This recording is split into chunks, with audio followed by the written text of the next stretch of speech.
Welcome to I Am Goddess Collective Podcast, a sacred space for empowerment through modern magic, spiritual activism, and reclaiming your power.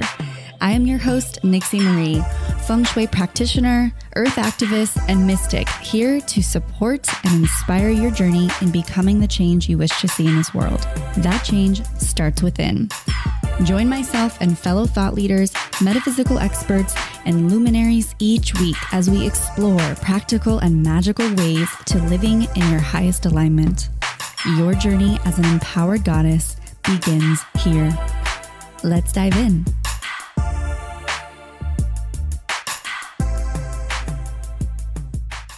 Well, hello, magical, divine goddess, sexy, badass babe. That's who you are, and you know it. And if you don't, here's your reminder. You are a freaking badass. You are a goddess. You are a magical being. You are source. You are everything. You are a divine sculpture of art, of wisdom, of juicy magic and creation. You are truly divine. Welcome to I Am Goddess Collective Podcast. I'm super honored to be the host of this lovely show, as well as whatever else I am. I'm just super honored to be here and always be delivering up some magic for you guys. So this week, we have another fellow sister on the podcast. We've got a super awesome conversation around priestess magic. Not something that I think we really dove into too much here on the podcast. So I was very excited to have the one and only Julie Parker on the show. She is actually a podcast host as well of the Priestess Podcast, of course, and she is the co-founder of the Priestess Temple School and also the founder of the Beautiful You Coaching Academy.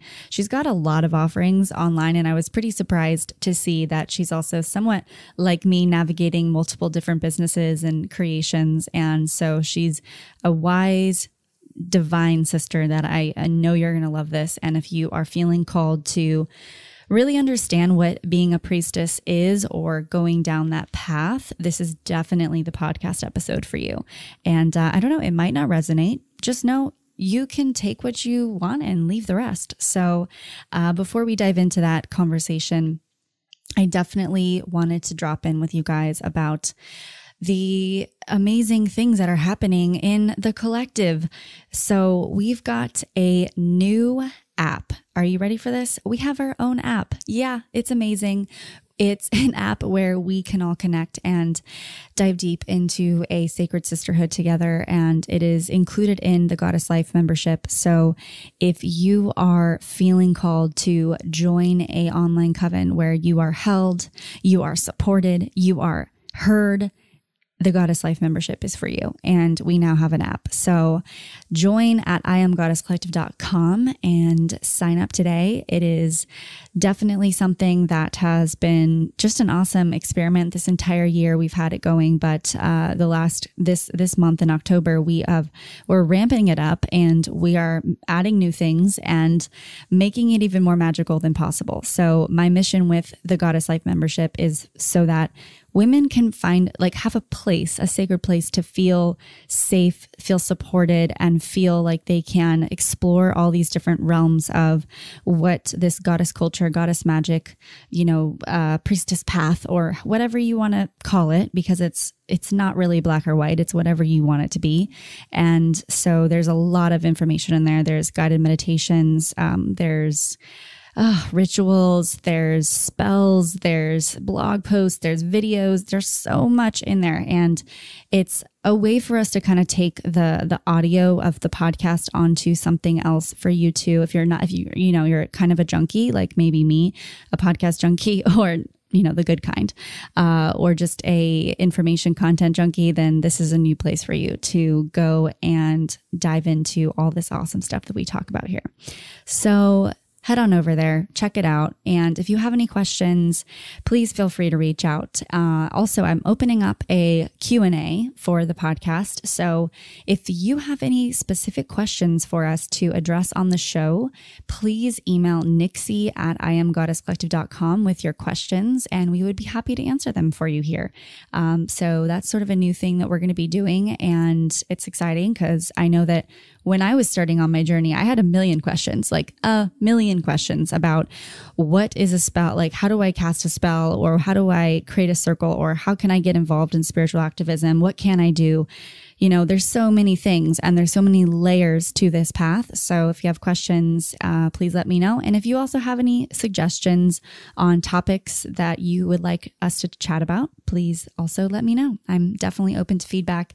And don't forget to write a review, sisters. I love the reviews that come in on Apple Podcasts all the time, or wherever else you find yourself listening to the podcast. But it really helps us grow and expand our network of sisters and ultimately heal the planet, because that's what we're doing here. And we actually talk about that on the podcast, about how women coming together in circles can support the healing of this planet. So I'm ready. Are you guys ready to dive into this episode with Julie Parker? Because it's pretty damn good and you're going to love it. So enjoy, sit back, make some tea, sit in a circle with your sisters. If you want to tune into this, put a flower in your hair, whatever the heck you want to do. But this is definitely a very beautiful podcast to step into your sovereignty and potentially dive down this priestess journey. Hope you enjoy. Well, hello, divine goddesses. Welcome back to another episode of I Am Goddess Collective podcast. I have a beautiful guest with us today. We've got Julie Parker on the show. Welcome, Julie. Oh, Nixie, thank you so much for having me on. I'm really thrilled to be here. Well, Julie is also a podcast host, and she hosts the Priestess Podcast. So I always love interviewing other podcasts because I know what it's like to be on the other side when you're being interviewed, like the interviewee. And I think it's always fun to swap and play on each other's podcasts. So welcome. We're so happy to have you. Just a little background and bio on what Julie is here and what she does and what her offerings. She's quite an abundant goddess or priestess. She's got a lot of offerings. Actually, I've been diving into some of her work, and she ultimately is the founder of the Beautiful You Coaching Academy, where she passionately trains and supports heart-centered people to become life coaches. And she's also the editor-in-chief of Inspired Coach magazine, a published author and in-demand speaker. Julie has inspired thousands of people on stages all over the world and is the recipient of numerous leadership and women's business awards. Amazing. And she's also, you guys, there's so much. She's amazing. She's also the co-founder of the Priestess Temple School and host of the top-ranking Priestess Podcast, as I mentioned, and a modern-day priestess with a focus on her Celtic and Greek lineage. Julie is committed to contributing to a world where qualities of intuition, presence, social justice, and service are honored. So, wow, quite a little mouthful, but she is here and we're honored to have you. And I love to start the show with this question. What crystals are you currently working with and why? Well, this is a question, Nixie, that if you asked me at any given time could be a different response, because, you know, we're such fluid creatures of the divine, and at any point in time, I just love crystals to be able to reach to them for something that I'm needing or exploring or trying to anchor into. But right now, I am deeply in the middle of writing my first book on the priestess. Wow. On the modern priestess, ancient wisdom, spiritual leadership for the modern woman. And I have been deeply called to be working with lapis lazuli because it is the stone of higher knowledge and wisdom and connection. And it's not, you know, that bright, beautiful blue that lapis is not really my colour frequency.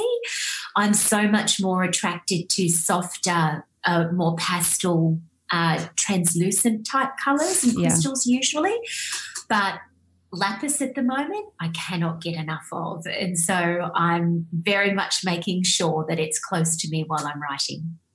Wow. I love that you use that while you're writing. And that's why I always love asking this question, because it's like there's always something new I personally even learned from on how to work with them, and everybody has a different answer. So that's awesome. So if anybody out there is working on a book or writing, lapis is the one to go with, perhaps. It could be, especially if you're trying to channel some wisdom that is in conjunction and partnership with your own wisdom. Like if you're trying to call in some higher wisdom, this is not a crystal or an energy to look for inspiration from the underground, for example, which we can all tap into as well. It's very much one to connect with the goddess, God, angels, the universe above.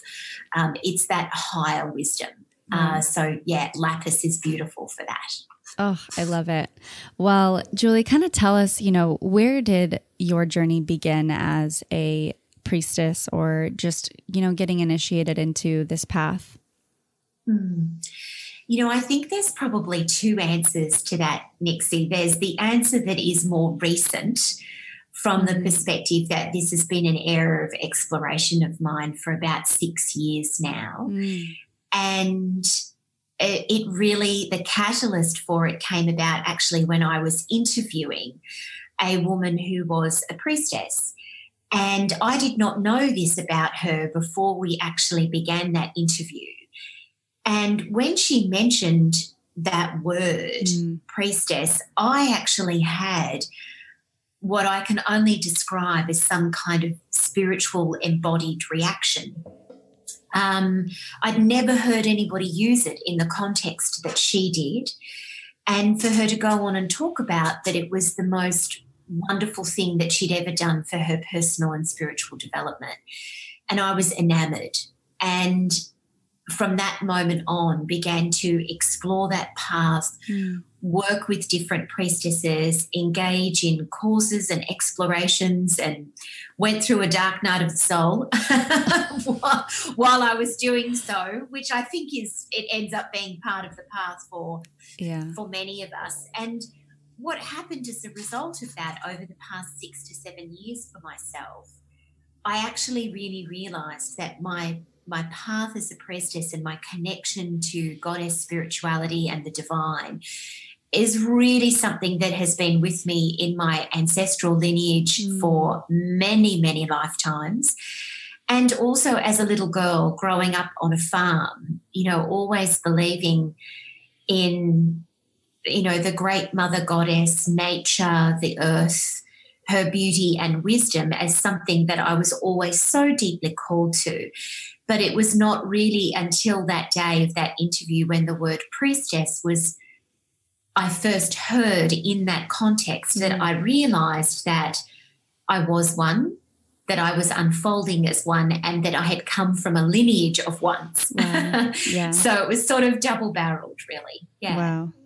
Well, most of the time when I ask those learning everyone's stories, especially women, I think time and time again, we always find that back in our childhood where, we didn't quite have the labels yet for what we are now labeling ourselves as: priestess, goddess, witch, pagan, whatever we are labeling ourselves with.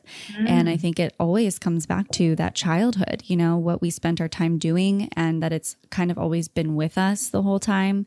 And at some point we fell asleep and forgot, but and then it becomes revealed in a really powerful way. So that's really exactly the truth. Yeah. Yes, it is. You could not have described that better. That is exactly my experience of that, for sure. And I think that, yes, we either forgot or just didn't have the words or the deeper level understanding. And I truly believe within myself that our knowing of such things comes to us when it's meant to come to us. Right. And not before. And so for me, that is this time now, and I'm so grateful for that. Yeah.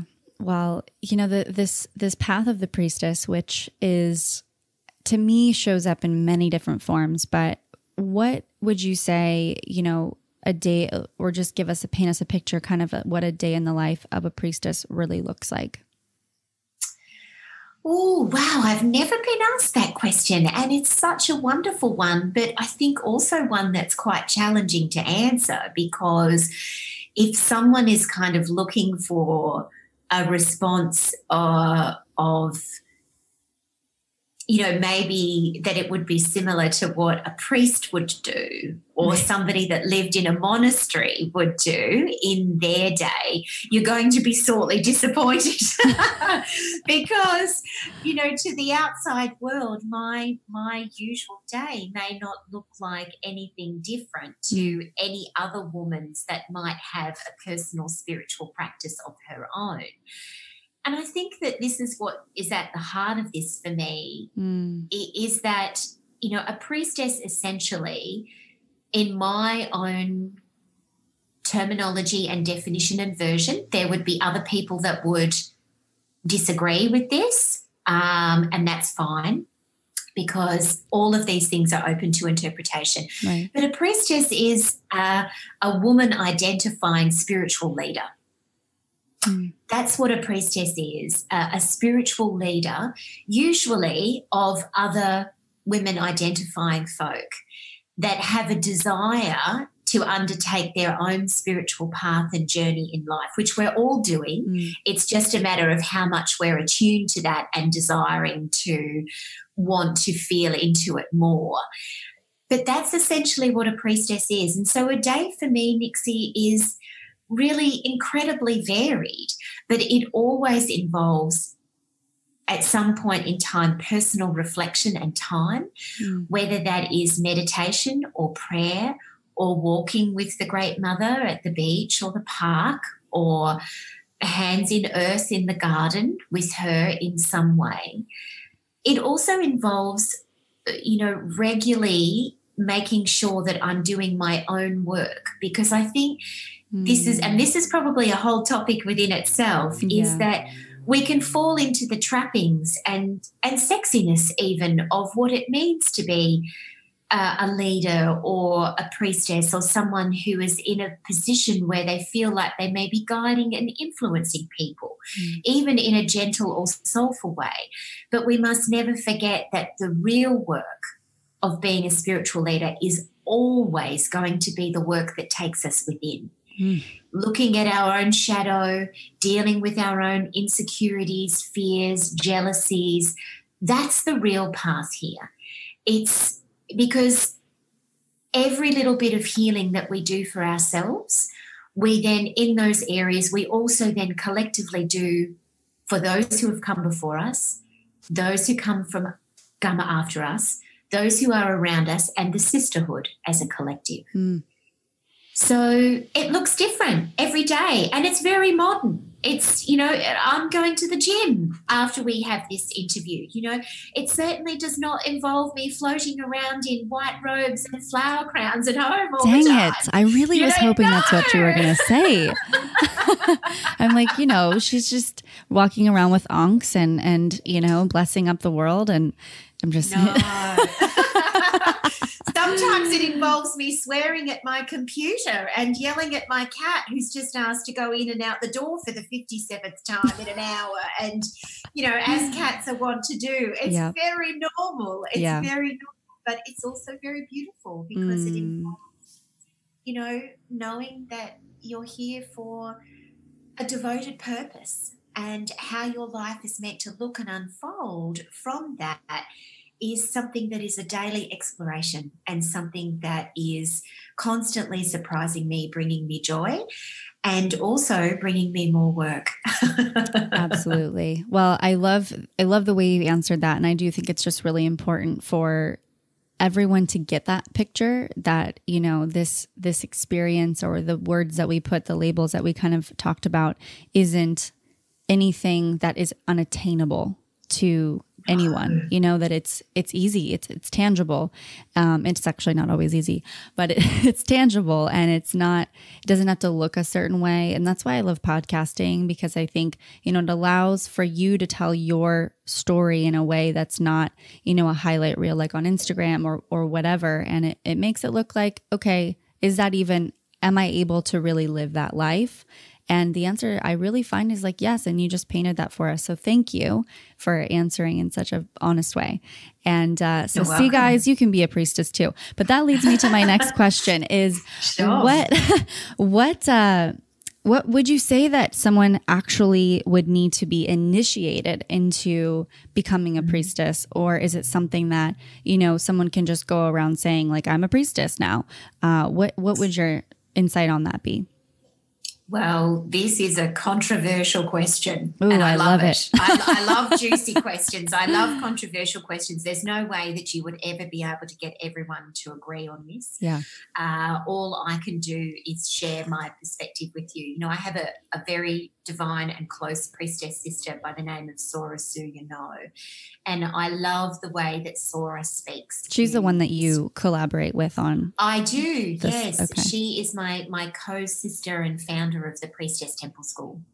And we manage that relationship from the different corners of parts of the world. She lives in the US and I'm here in Australia. And so that even in itself, you know, we're teleporting between places all the time. But Sora's belief is that you're initiated onto the path of the priestess as soon as you make the commitment to be so. And that as soon as you open yourself up to that calling and you step onto that path in whatever way it's meant to be for you, and you commit to healing, you commit to doing the work, you commit to really working with your shadow and moving out of denial of all of the things that are keeping you small and holding you back and getting in the way of you having divine and beautiful relationships with others and yourself, let alone how it is that you may then bring your priestess gifts forth, whether that be in circle or ceremony or coaching or healing or leadership or whatever way that may look or be for you. That's her belief, that the initiation begins when you do that. And I think that there is enormous merit in what she speaks about there. I also believe that it is, if you're very serious about exploring this as a path of spiritual leadership, that you will seek out teachers and guides and other priestesses and healers and mystics to work with so that you have somebody to hold safe space and container for you as you move into whatever is your highest calling. I think that there is enormous merit in that, Nixie. I am not, however, going to sit here and say that you have to do that or that you must do that to be able to consciously call yourself a priestess and walk this path. Because I think as soon as we begin to do that, we're falling into a patriarchal trap and mindset of you must be trained and ordained, right? You've got to have somebody higher, in inverted commas, above you say, yes, it's okay for you to do this. Right? Or it's okay for you to call yourself that. It's very rigid. It's very black and white. I think it's very patriarchal. It's very hierarchical as well. Right. Because the fact is that there are many, many women out there who, whether it is that they identify as a priestess or a witch or a mystic or a healer, just know. They know within themselves that this is a gift, these are gifts, this is a calling, this is something that is embodied within them. And usually it comes from gifts that have been handed down to them from their mothers and grandmothers and aunts and circles of ancestors and influences that have been around them for a long time, whether they've necessarily been aware of that or not. So, no, it's not something that you should just willy-nilly throw around and say that you are one. if in fact you don't really understand what that means for you and you're not devoted to the path, yes, I do believe that, you know, doing courses and exploring and journaling and working with other priestesses that are further along the path than you is a very, very beautiful, wise and wonderful investment in yourself to do, and can only make you a priestess that will be better able to hold space for others and better able to lean into your own leadership. But anything that requires you to get a certificate or a signature or anything like that, no. Not required. Yeah, wow. Beautiful answer. I think the word that really sticks out is devotion. And I think that's ultimately what, for me, the path of, you know, goddess culture, goddess magic, really listening to her, it is a path of devotion. And it's a commitment too. You know, I often find, you know, I'll be really in this path of devotion, and then there's the modern world that, you know, creeps in and life comes in and sometimes wants to throw you off your tracks, right? And it's going back to that devotion that always seems to bring me right back to my center.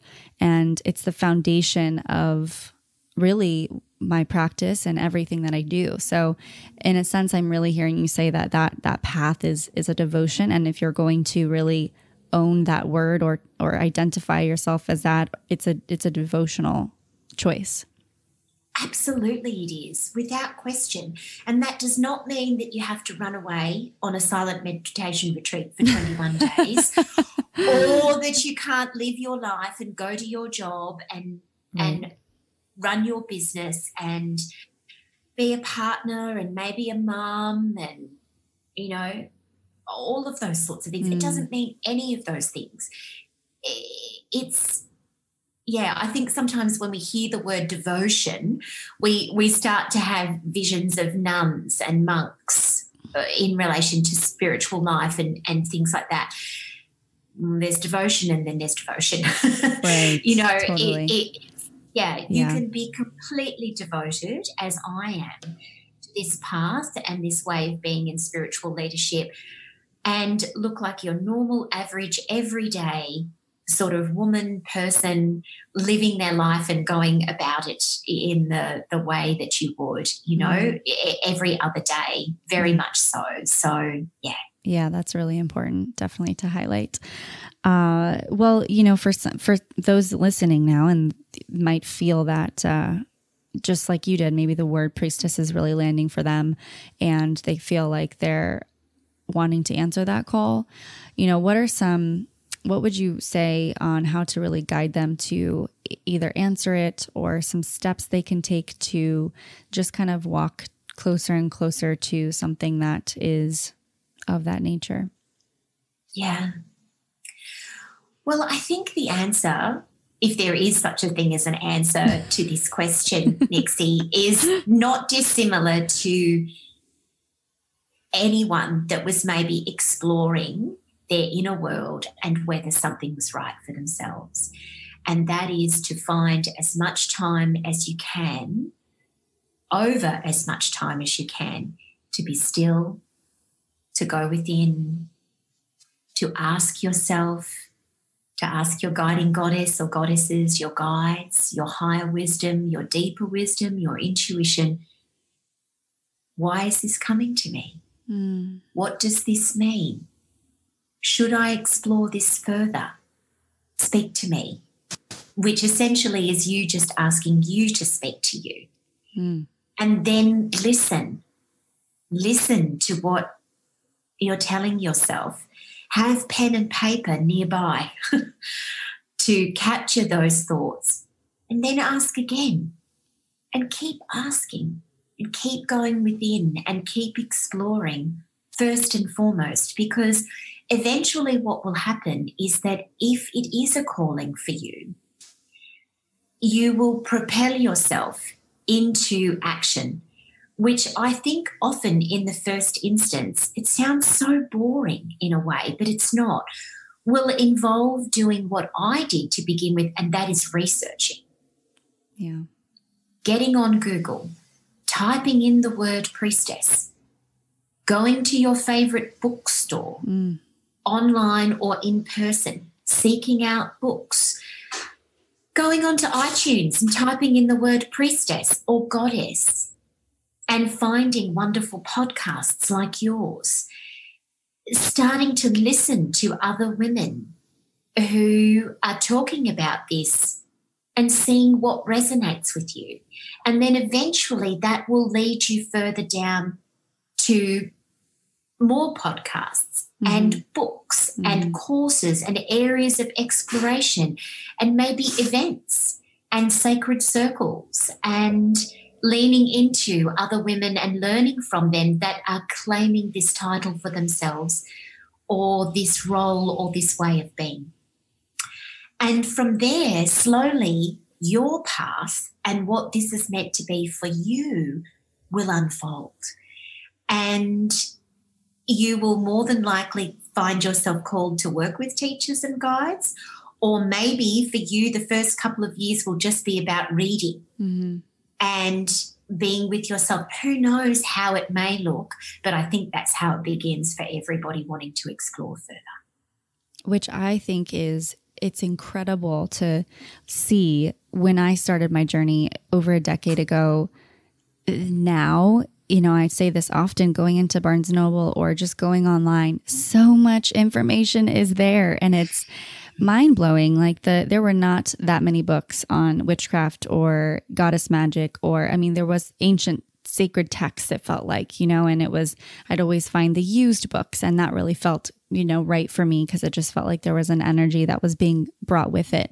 But now it's fascinating and beautiful and amazing that there's so much information. So it's a rabbit hole. It really is. And a beautiful one at that, like an Alice in Wonderland, magical like rabbit hole. You know, there is so much information out there, and you know, beautiful blogs and things that people are writing that, you know, you can access entirely for free. Not all of it will resonate with you. There'll be some things that you will read and you think, oh, I'm not sure whether that's me. And that's okay, because this is not something that's black and white, and it's not something that can be firmly labelled or any of those things. You know, it's very much something that you have to feel and explore for yourself, and that's the beauty and journey of it. But then eventually, for anybody that is feeling this calling, do make sure that you find other sisters to connect with, because the path of the priestess is not one to be journeyed alone. It's one to come into in sisterhood and to be together collectively at some point in time. A hold of that. And also it leads me to this question that I had, because something that popped out, you know, when I was really sitting with where we were going to go with this podcast, and this story of like the sister relationship, the sister wounds kind of came up. And I know that that's something that when we start to work in circles, just based on leading some of them, you know, and having an online coven and seeing that there's a level of discomfort being around large groups of women. And myself, I can identify what that story is, but you know, what would you say, like, how does someone even begin to navigate that? Because it is something that is very real, you know, healing this sister wound, or just taking a look at these relationships and having feelings like jealousy, insecurities, competition, comparison, that whole thing, you know, like where would you even suggest someone to go with that, or any guidance on that specific topic? Well, I think the first thing is that even though this is very individual for every woman, I have found for myself in looking at this, and I will openly admit, Nixie, that I have actually been one of the very blessed and fortunate women that has not had a hugely significant sister wound. Wow. I was raised by a single mother and also lived in a house with a grandmother, very, very matriarchal family, surrounded by strong, powerful, extraordinary women.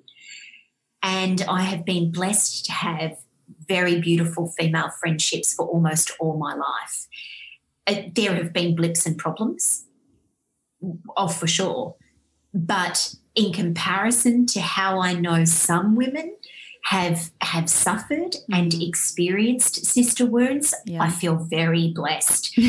But I know that this is a significant area of problem for some women. And I truly believe that the healing of this begins firstly and foremostly with recognizing that there is nothing wrong with you and that there is nothing wrong with other women as well. Now, I know that that's a big sweeping statement, but what I'm trying to say, or the context of that is, I think we need to understand is that this sister wound was foisted upon us way back when the patriarchy took hold thousands of years ago.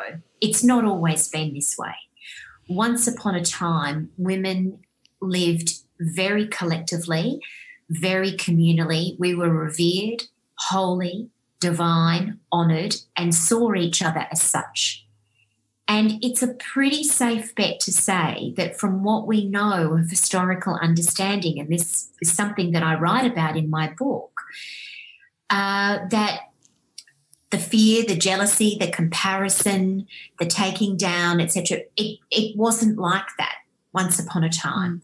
But a patriarchal world that has separated us, that has made us feel and be smaller than we truly are, killed us, burned us, tortured us, raped us, made us fall into competition with each other for men, for status, for everything. This has been done to us. Yeah. You know, other women are not inherently flawed in the way that they relate to other women. You know, we can sit back and say, oh, she's so mean, you know, or she's so exclusive, or she's so bossy, or she's so derogatory. And yes, we all must take personal responsibility for the way that we wound others. And we all do it in some form or another. We all wound each other in some way. But understanding that this is a collective issue that we are all trying to work through is so empowering, Nixie. It's like, hang on a second. Yeah. This is not just because of me and my own personal feelings of jealousy here. This is actually something much larger. And it's not then to lay blame and go, oh, it's the patriarchy's fault, or it's men's fault, or it's this or that, or anything like that. It's just to get a deeper level understanding of the collectiveness of this problem, and to know that we are not individually faulty or to blame here. Yes, we have to take personal responsibility. But that, I mean, this is a big topic, and I know I've just spoken about that a bit, but I hope I get quite fired up when I talk about these things, because I see so many women, when they come to these realizations about themselves, feel as though they are faulty or to blame, or that there's something wrong with them. It's not. It's a response to the world in which we live in today and the roles in which women have had foisted upon them. Because as long as we're in competition and struggling with each other, that upholds the patriarchy. That's what that does. It allows that to flourish and continue.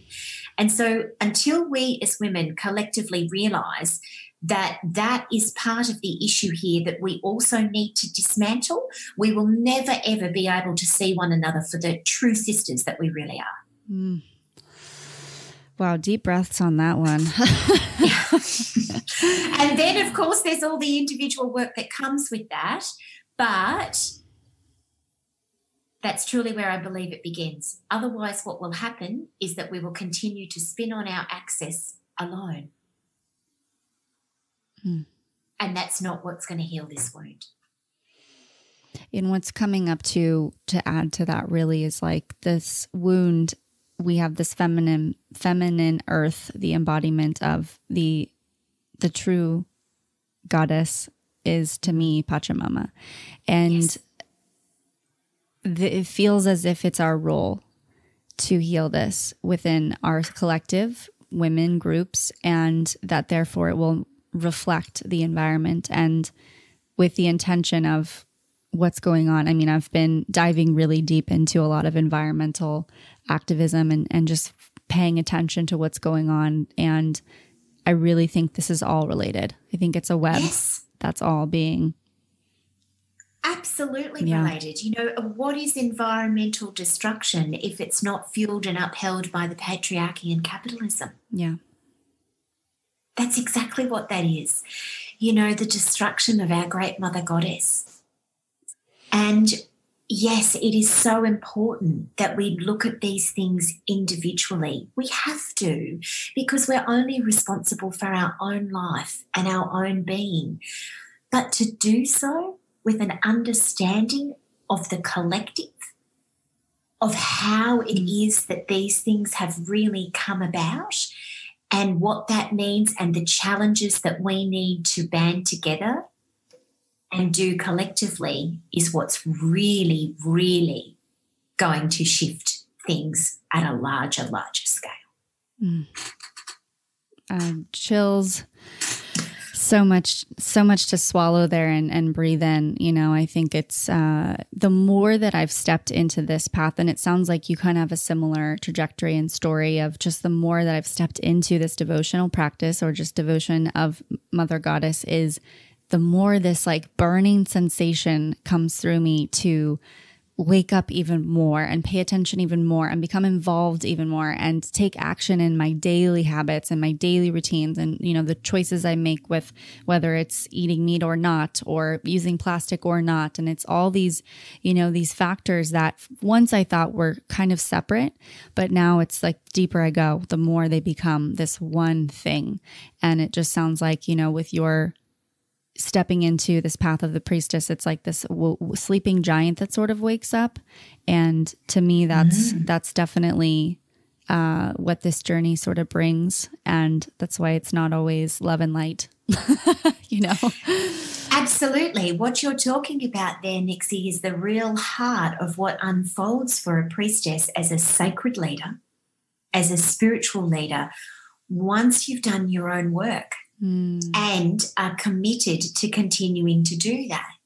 You realise that once you step into a place that is more sovereign, that feels stronger and more whole, that you understand that the true nature of this path beyond those things is about sacred and spiritual leadership for our time. And that involves us challenging and addressing and being a part of really trying to do our best to resist and dismantle the collective oppressive systems that are at play in the world today that take us away from our spiritual wholeness and self. White supremacy, racism, homophobia, the patriarchy, capitalism, environmental destruction, Islamophobia, so many other things.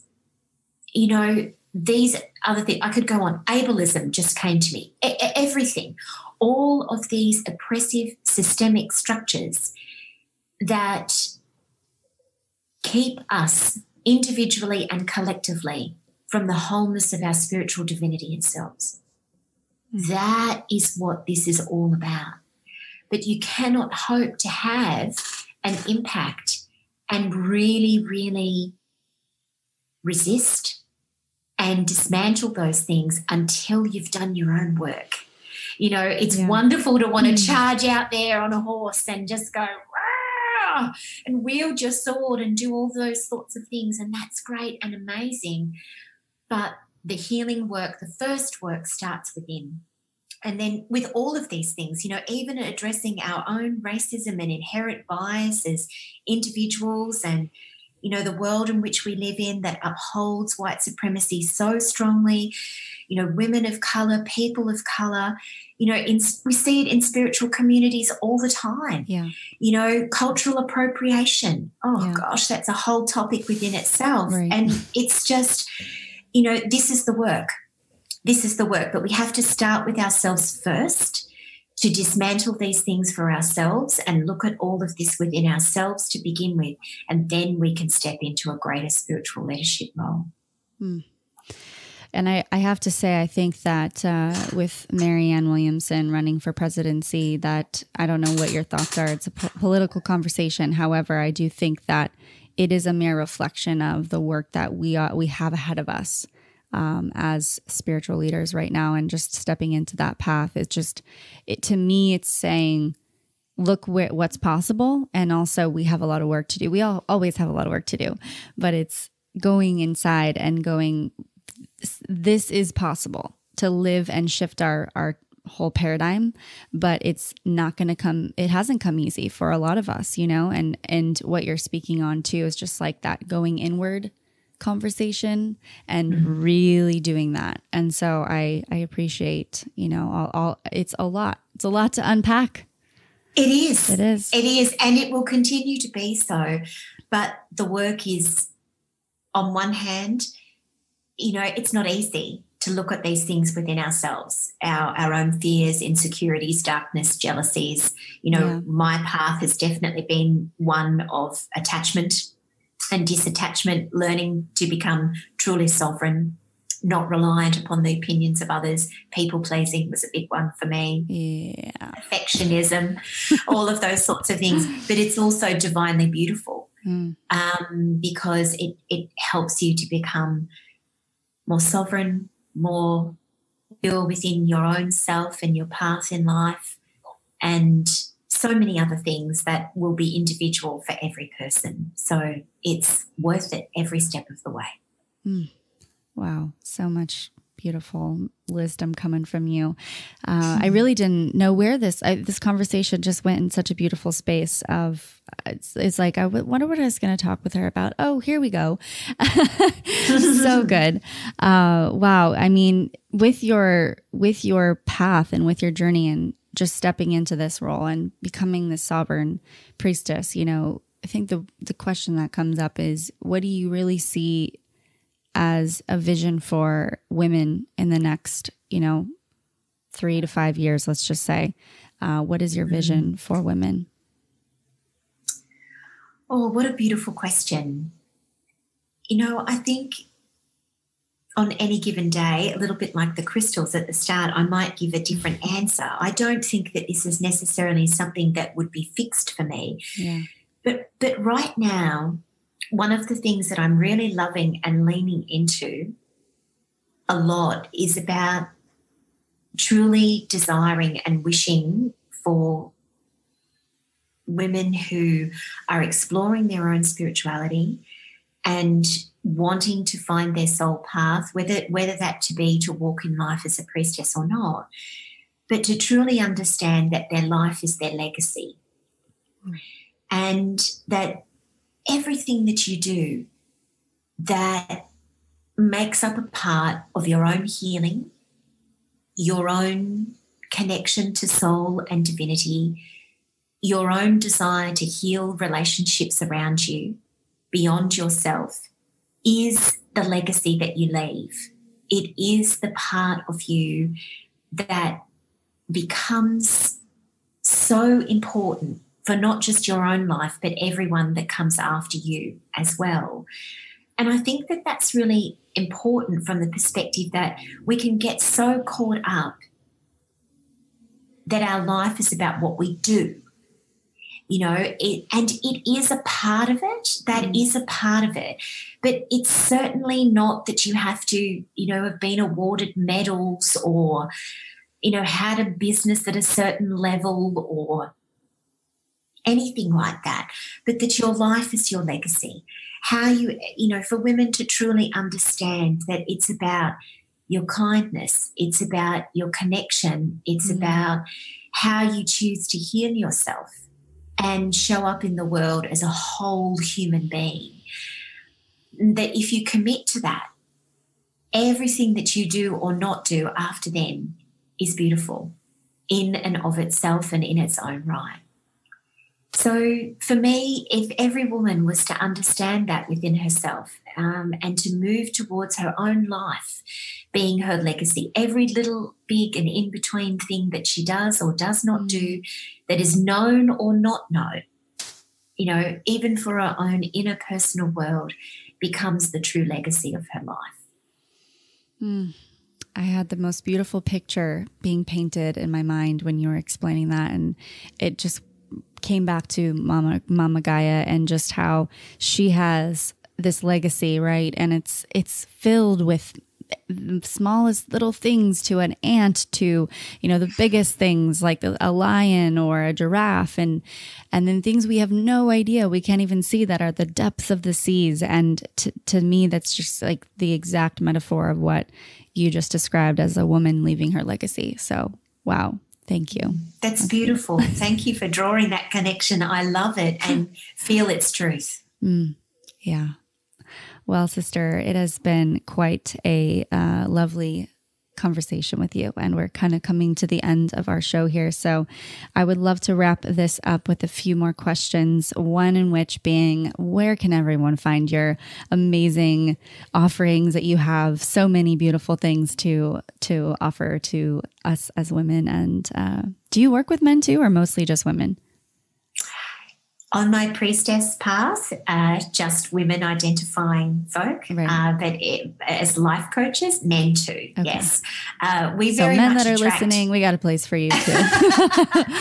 Yes, very much attract mostly women, but certainly do men from time to time, and we welcome them. So, for those wishing to explore anything in relation to my priestess path, you can do that at juliesuzanneparker.com or priestesstempleschool.com. For life coaching, it's beautifulyoucoachingacademy.com. Lovely. Well, Julie, last and final question. Are you ready? I'm ready. All right. Well, this is something I ask everyone. So how do you invoke your inner goddess? Time with the Great Mother, feet on earth, hands in earth, body in water, nose near flowers, all the things that she brings and delivers. Anytime I am with her, I am with me. Beautiful. Thank you, Julie. Pleasure to have you here. Everyone, please go check out her work and also the Priestess Podcast, since you all obviously love podcasts, sending you to another one to fill up your ears and do a little binge listening, I'm sure. So thank you all again for listening and being here and tuning in to I Am Goddess Collective. I love you. I see you. I hear you. Until next time, bye for now.